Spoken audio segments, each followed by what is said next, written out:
Terry. Well, you know, it was actually 1 week ago today that we were telling you the sad news that Roy Rogers had passed away from congestive heart failure. Over the weekend, hundreds of family, friends, and fans paid their final respects to one of the very first good guys. They gathered at a church not far from Roy's home in Apple Valley, California. It was the very church Roy had attended for the past 20 years. And as Gail Grasso reports, the memorial was definitely one fit for a king. Faithful fans endured 105 degrees heat, paying their last respects to Roy Rogers, the king of the Cowboys.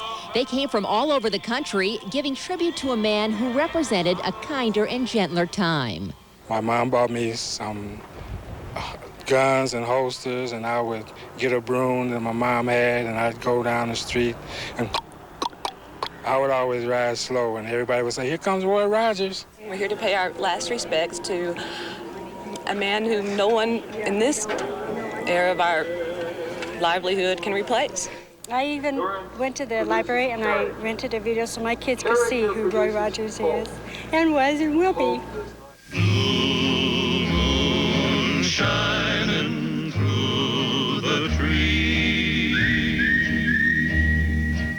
More than 1,000 people packed the Church of the Valley Presbyterian, while about 500 others listened to the service outside.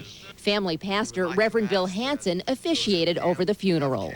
Roy kept a steady grip on who he was and his own personal reality.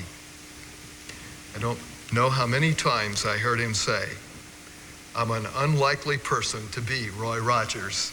If thou only lead me, Father, lead me gently. The Sons of the Pioneers, the group Roy Rogers once performed with, were visibly emotional.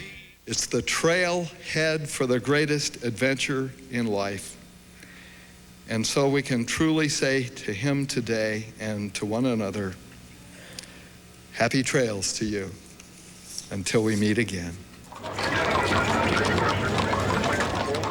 After the service, fans made the 13-mile trek to the Roy Rogers and Dale Evans Museum in Victorville, California, where they caught a quick glimpse of Roy's beloved partner.